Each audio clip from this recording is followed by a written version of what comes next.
Welcome, friends. This is Harshad Parekh inviting you to listen to some of my short writings on philosophy, religion, psychology, spirituality, education, Krishnamurti, and nature. I hope you have a good listening. This is audio tape number 104. Article number 694. It is about a different kind of relationship. It was a bright sunny afternoon yesterday. We were sitting outside in chairs under the shade of a tree and on a green lawn outside the main house. The sea in front of us was blue and everything was sparkling with beauty. Once in a while, a bird flew effortlessly in the blue sky. We were 7 of us having a dialogue on our relationship with human beings, nature, and with our own thinking. We had very good communication. We spoke gently, clearly, and listened with attention. We have good relationship only if our mind is peaceful and attentive. Relationship exists at 3 levels: physical, mental, and spiritual. We all are related mostly at physical and mental levels.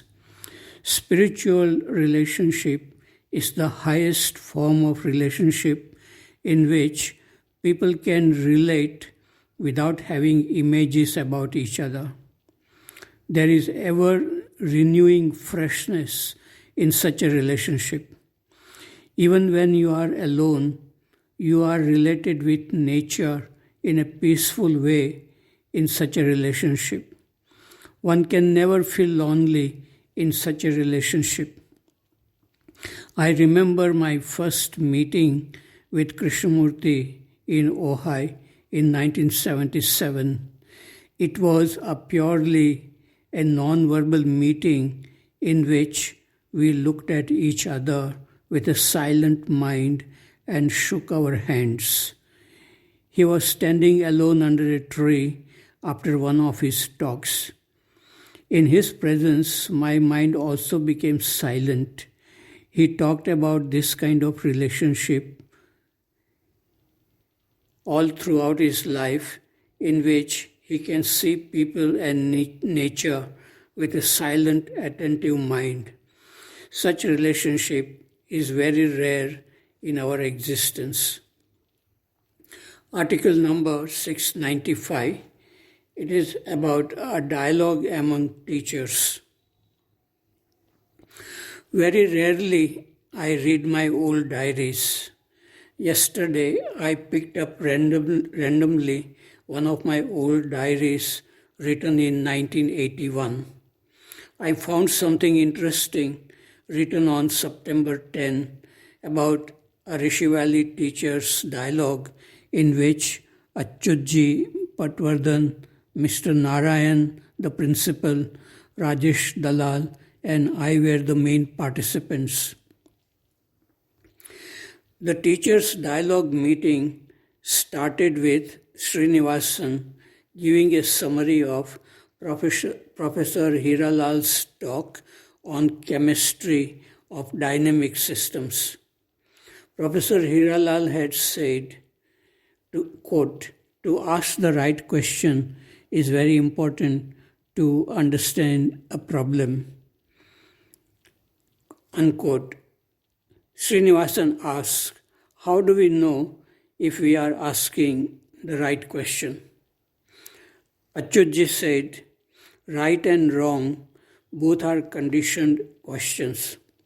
Opinions and facts get mixed up. To see the false as false is right observation.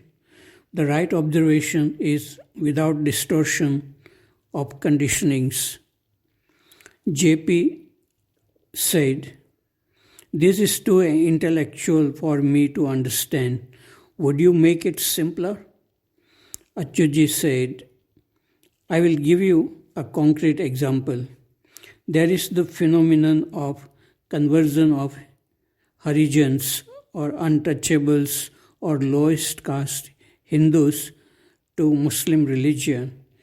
If I learn that 1000 Harijans are converted to Christianity, I don't object.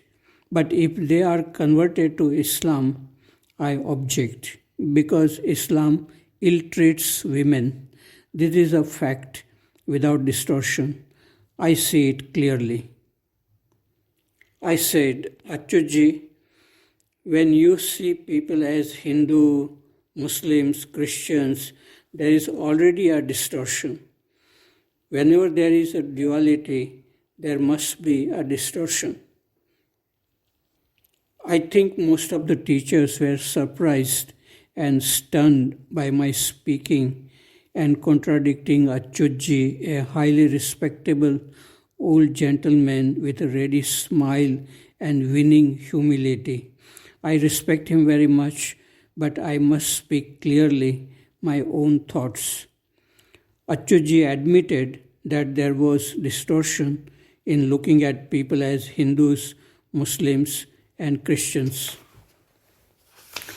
Rajesh talked about a global outlook and asked if one can be free from all conclusions, opinions, and views. Mr. Narayan said that he was deeply moved by an article he read about the Middle East war written by an European who did not belong to Jewish, Christian, or Islam religions. Mr. Narayan said, I read newspapers and they are full of wars, murders, violence, and crimes. It is very tiring. No one can solve all these problems. Lila Rao said, we don't have to go that far. We have 101 problems in this valley and we are not able to solve them. We look at things differently and we have different opinions. Mr. Narayan said, yes, you are right, but we can look at our own problems. We observe our problems, see how they are related to the whole, and explore deeply their cause and effect. I was reading Socrates' biography. His whole life was spent discerning facts from opinions. I asked Mr. Narayan, do you think one can discern facts from opinions by thinking and analyzing problems?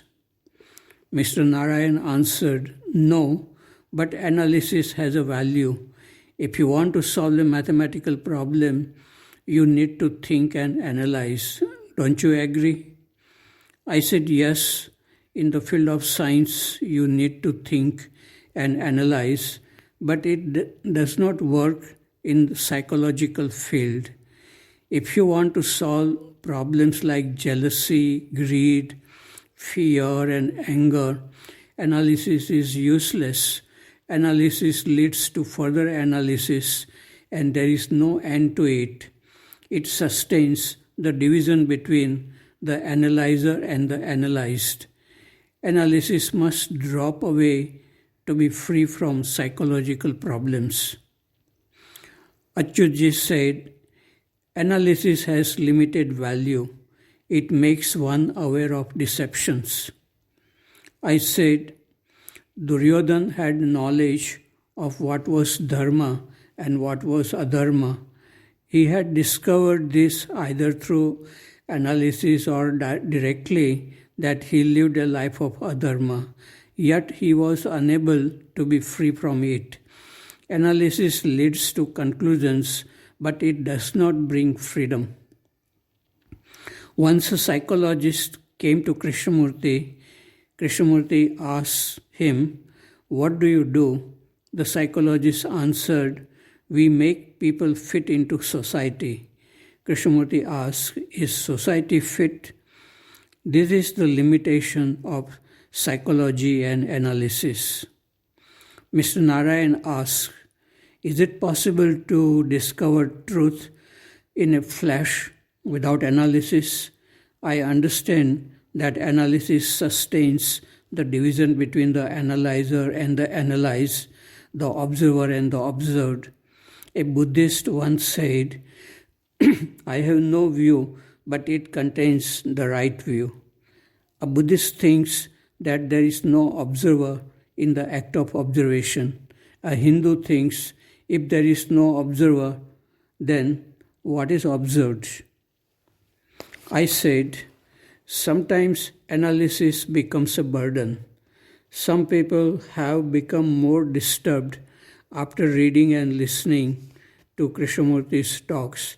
They try to find out everything through thinking and analysis, but it is not possible. It haunts them for the rest of their lives. Mr. Narayan said, in his discussion with Professor Anderson, Krishnamurti said something which was very similar to one of our ancient thought. If the whole is taken away from the whole, it still remains the whole. How do we understand such a statement by our intellect and analysis? Achyuji said, even more dangerous than analysis is our dreaming, which makes us feel that we have understood when we have not really understood. I am saying this because when Mr. Narayan said something about the whole, immediately a thought flashed in my and Hanumantrau's mind about the Sanskrit verse which described the nature of infinity. Our real problem is that we look at everything through concepts. Concepts prevents right observation and the right view. I wanted to say something about the energy which shatters the concept-making process in the brain. But I hesitated. Also, it was the time to end our discussion. Article number 696 is about a dialogue with Dr. George Sudarshan. Dr. George Sudarshan visited Rishi Valley School in August 1981. He was interested in Krishnamurti and also Maharishi Mahesh Yogi. He was nominated several times for Nobel Prize for his work in physics. He had a dialogue with teachers of Rishi Valley School on August 4. This is what I wrote in my diary on August 5 about the dialogue. Yesterday evening, Dr. Sudarshan spoke to teachers about nonverbal thinking and study of consciousness by scientists and religious spiritual people. I said in the dialogue, you cannot study consciousness because it is not a fixed thing. It changes every moment. Moreover, the person who studies consciousness is consciousness himself. There is no division between the subject and the object. Science is based on measurement and thoughts. Religion goes beyond the domain of thoughts and measurements. Science and religion cannot meet each other. Where science stops, religion begins. Dr. Sudarshan asked, what do you mean by religion?